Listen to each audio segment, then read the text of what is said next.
Hello everyone, it's Amy and welcome back for week 61 of Build Your Stash and Craft. This week we're going to make homemade gesso, and when I told you the supplies to get, I told you to pick up a couple of white paints at Walmart for $1, pick up some chalk at Walmart for $1, and to pick up a foot file from the Dollar Tree with a little grate on it for $1. And then I got to thinking afterwards that we were going to need some kind of containers to put our gesso in. So this is a 4-pack of seal tight containers. And so I picked these up at the Dollar Tree for $1. So instead of having $7.50 in our bank, that will put us down to $6.50 in our savings bank. But we are going to need something so that we can make up an amount of gesso and have a place to keep it. And you could put it back in the bottle if you're going to use some right away. Then what you had left would fit in your bottle, but you'd have to clean out your bottle so that you didn't have regular paint and gesso paint separated inside the bottle, and it'd be hard to get it back in there, and you'd have to use some of it right away. So we're just going to go ahead and put them in these nice little containers. So what I've done here is I did make some chalk paint also, or chalkboard paint, and that is just chalk paint. This one has extra tooth in it, more than the white paint that I've done. And I'm going to show you how I made these. So I'm going to show you the difference. This is, and it's hard, I can't really show you the difference, but hopefully you can hear the difference. So this is the chalk paint, and this, it has a little bit of grit, but not a lot. This one, you can really hear the grit. The grittier is 1 full stick of chalk to a half a thing of paint, and this still has tooth to it, but this is a half a stick of chalk to a half of a bottle of paint. And so it just depends on how much grit you want. And if you don't really hardly want any grit, you can put even less chalk in it and you'll have less grit. So I'm going to just put this aside for a minute and show you how to make it. So the first thing that you're going to do is you're going to grate your chalk.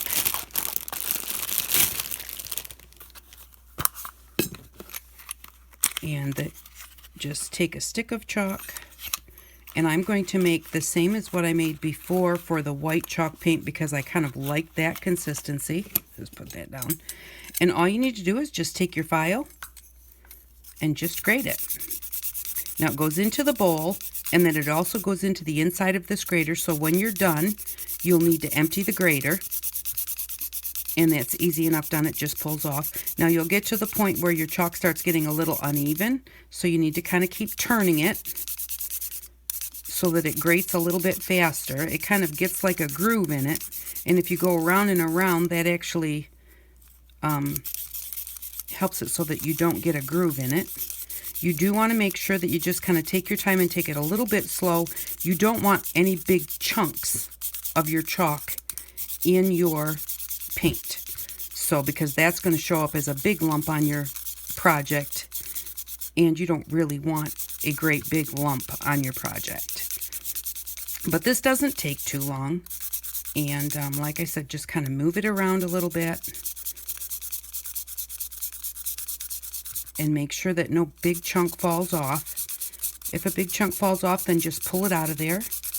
If you're going to do the whole piece of chalk when you get to the very end and you just have a little teeny tiny piece left, just go ahead and set that piece aside. Use it for something else, because that sometimes will just break into a few pieces, and again, those wind up being big chunks.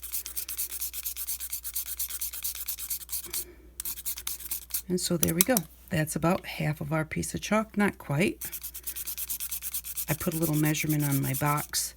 Right to this blue diamond here is half a piece of chalk. So there we go. That's about half.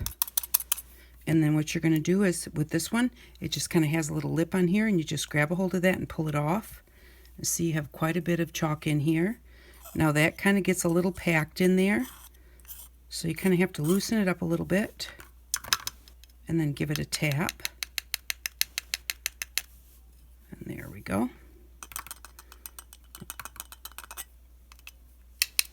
Now, the other thing that you can use this for that it works great for is distressing the edges of your pages. This will give you a nice heavier distress, but also on the other side it has some sandpaper, and that will also give you a distressed look on your paper. And not even just on the edges, you can even distress right in the middle of your page. You can't with this piece because of the way that it's bent, but with the greater part you can distress right in the middle of your page, and these work great for that. And for $1, it's a whole lot cheaper than buying some kind of distressing tool for a whole lot more than that. So here we have our powder, and it is just powder. Now it looks like there's bigger pieces in there, but that's just the powder, just the way that it's sitting in there. The second you touch it, it just falls apart. And then we're going to use a half of a bottle of our paint.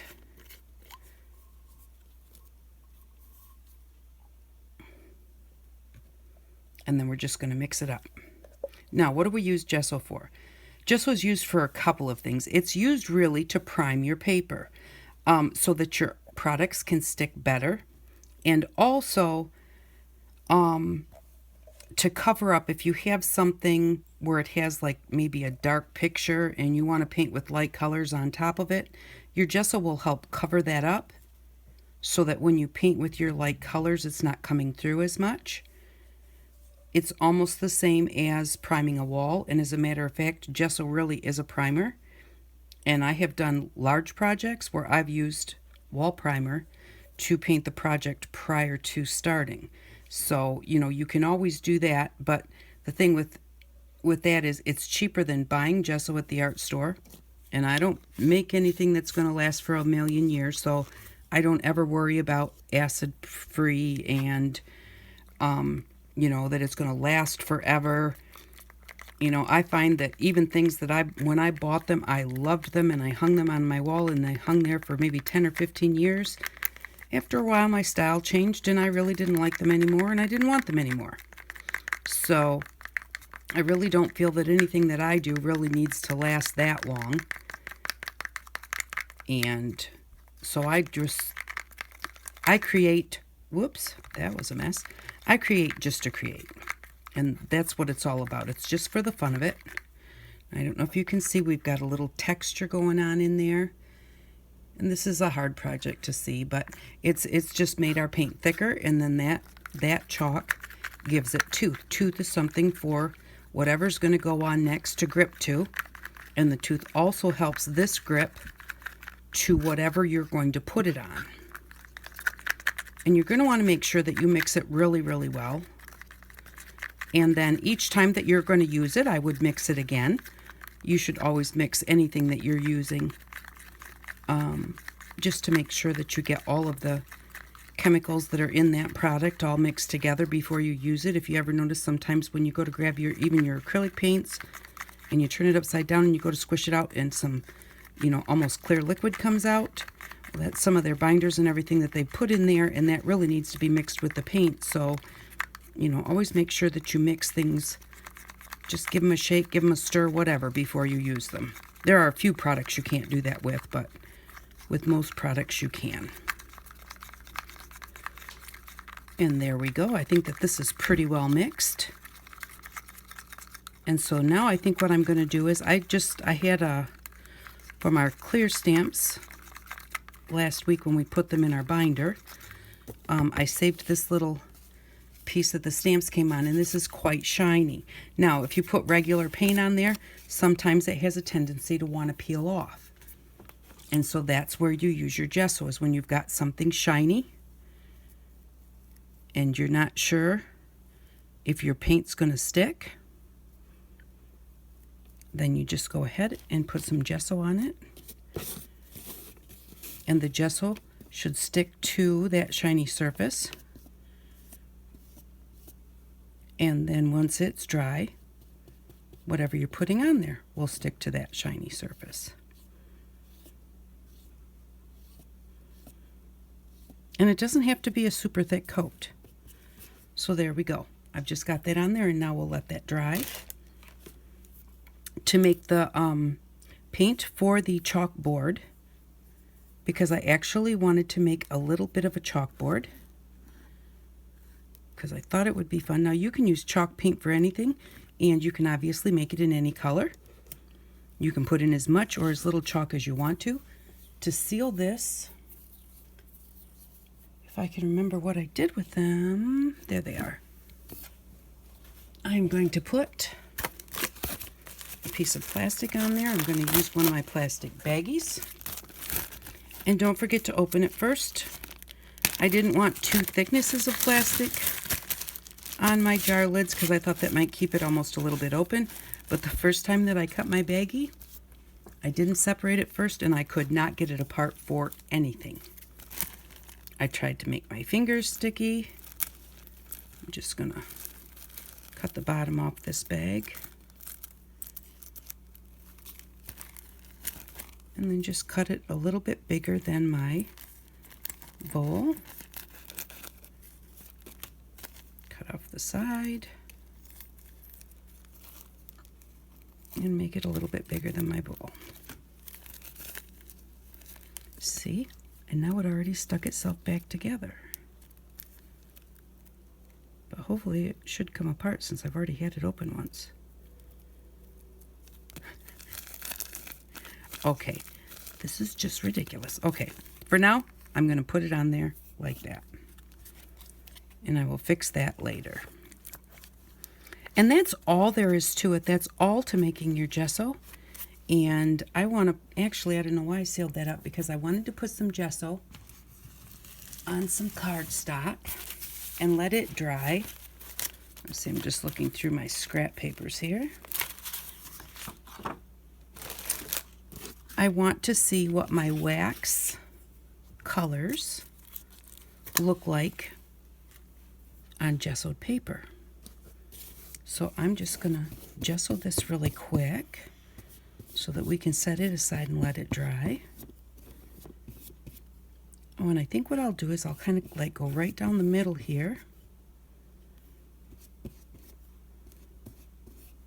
And we'll kind of do a comparison what it looks like with the gesso and what it looks like without the gesso. Wow, come on. There we go.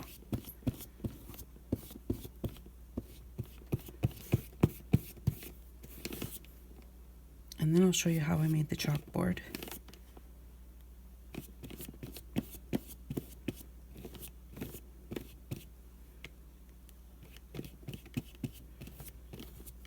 Anything about white gesso and white paper is sometimes it's hard to tell where you've been.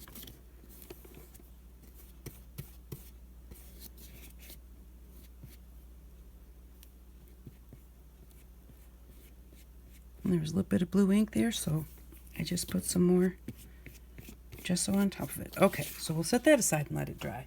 I wanted to show you the very first gesso that I made was made with only about 1/4 of a stick of our chalk.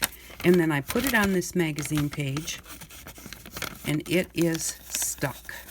This is a really slick magazine page.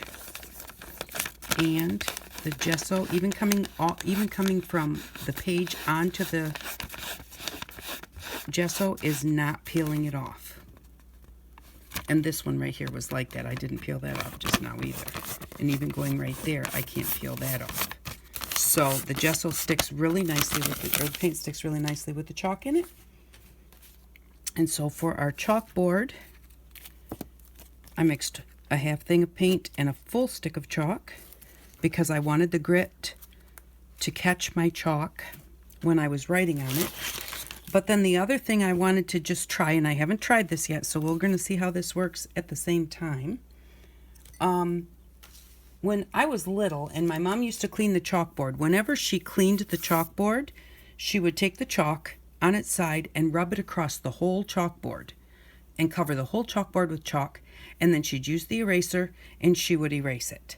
And I used to think that that was really silly, but she was priming the chalkboard so that the chalk would actually write on it better than if it was just the clean paint surface. And I did notice then after a while that yes, that did work better. So I don't know if that will work better on this because there's a lot more tooth to this, so it really might grab my chalk easily. But I have done that to this part of the board, but not to this part of the board. So I'm going to write a word and we're going to see if it's any better on the primed side than it is on the other side.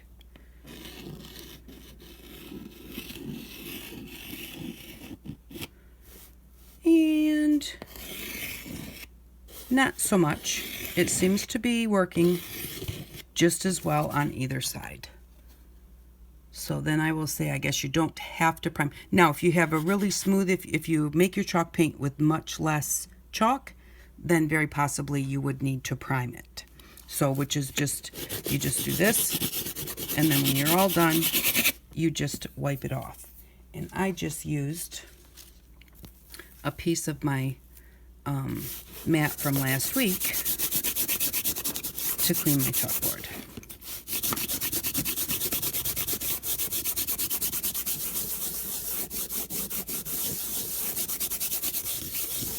Okay, now I probably should have had another coat or so on here because I think that I have, let me see here. I think I've actually, well, maybe not. I thought that I had scratched off the paint, but I guess it was just, I just didn't erase it well enough. Okay. So, because I have 2 coats on here, so I thought I should have had a third, but it does look like that just needs to possibly be washed off to get it completely off of there. So that way you can make a chalkboard, and again, I used this deep navy, which I just had in my stash, and I used a half a bottle to a full stick of chalk and put it in one of my bowls because I wanted a nice dark color to write on with my chalk, but I didn't want black. I just didn't want black. So that is how you make your chalk paint. I'll be back in just a little bit and we will test this chalk paint, which I set something on top of it by the looks of it before it was dry. But I do need to let this dry a little bit more than it is. And then we'll also let this one dry and we'll come back and we'll see how our wax colors work on there. And we'll see how some of our other things work on there and see what the differences are. So I'll be back in just a minute. Okay, I'm back, so we'll see how these turned out. I let them sit for a couple of hours. And our gesso on this one is not sticking super great to the shiny surface if you scratch it. But it, it's still sticking, fairly well. Better than paint would stick, I think. And then we'll just try our surface here and we'll see what different things look like on the gesso versus on the regular paper.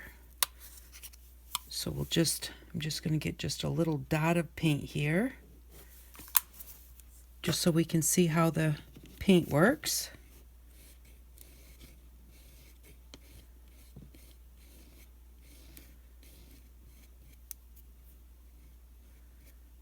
And that works very well.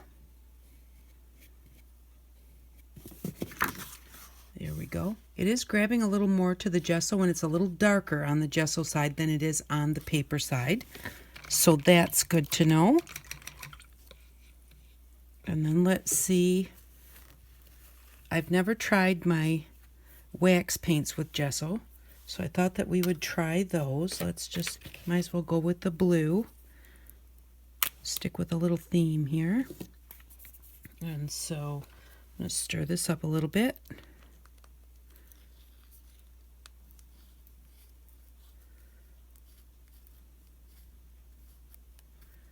Wipe it off. And then grab our dauber for the blue.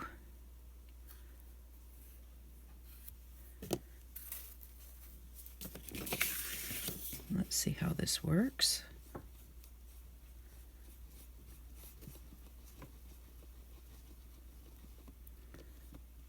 I'm happy with the way that sticks to the gesso. I really just didn't know. And we'll let it dry a little bit and then we'll polish it off to see how it polishes on the gesso, whether it loses its sheen or not. That is my favorite thing about this wax colors, is that they have such a beautiful sheen to them. And that again looks like it has stuck to the gesso, just a little bit darker than on the regular paper. And then I grabbed out our shimmer colors that we made way earlier last year. And let's try the blue one on that. Just use the other end of my stick to stir that up. And then let's we'll paint it on. Excuse me.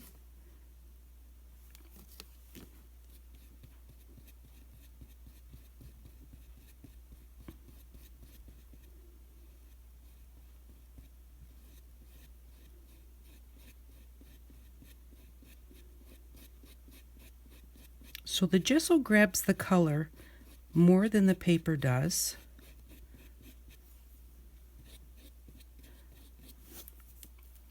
And it does show the shimmer very nicely. And there's how that looks. Just a little darker again on the gesso side. And then let me grab a pen and we'll try writing on it.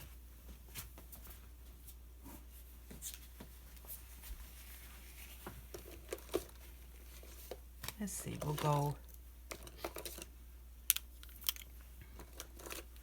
try them all. This is our glitter pen that we got.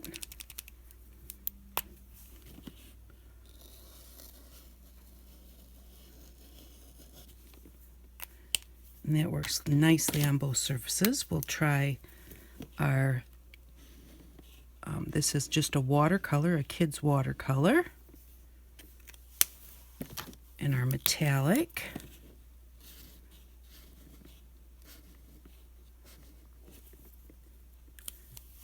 And our permanent.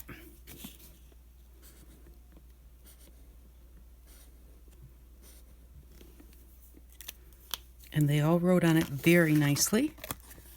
So your gesso will work with all your different products. And that's how it all looks. Again, we're getting a little more color on the permanent marker.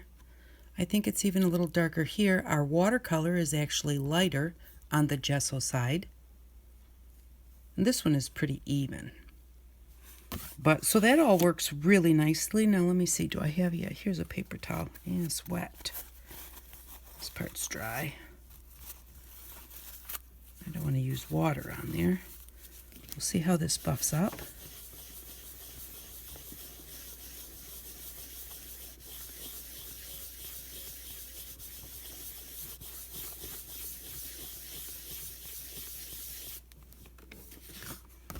So there we go, and we do have the sheen on the gesso side, so it didn't mat that down, so that works great. So that's our homemade gesso. I hope that you enjoyed watching this video, and let me get this stuff out of the way and I'll show you what we need for next week. But that's just a nice easy way to make gesso. You can make as much as you want. It works very well with all different types of products. And I better put my brush in the water. And then for next week, what we are going to need is from the Dollar Tree. I picked up some sequins. They have them in different color batches, and I liked this purples and pinks. And then I also picked up out of the toy department a feather boa. So, and the reason that I picked up a feather boa, you can pick up just feathers in a package, but the feather boa gives you a lot of feathers, and so that's just why I usually buy these and use them for my feathers when I need feathers instead of buying packages of feathers. And I usually try and get white because then I can use my inks to color them any color that I want to. So this one does have, like, this one's got a little streak in it, but that's kind of cool, and that'd be kind of cool maybe to try and tea dye that one since it's already got that little brown streak in it. But so that's what we'll need for next week. So next week we are going to need our sequins and our feather boa, so that's $2. And that will put $3 more in our bank. And that leaves us with $9.50 in our bank. So this is how our gesso turned out. And you can make it any way that you want to. You can make your own chalkboards. And just use it for chalk paint on anything. Chalk paint, it has a little bit of a matte finish to it, but the way that you make it this way, it's not as matte as other chalk paint that you would buy at the store. So thank you very much for watching. I really do appreciate it. If you have some place that you could share this video, that would be wonderful. And I hope that you all have an outstanding day. Bye-bye.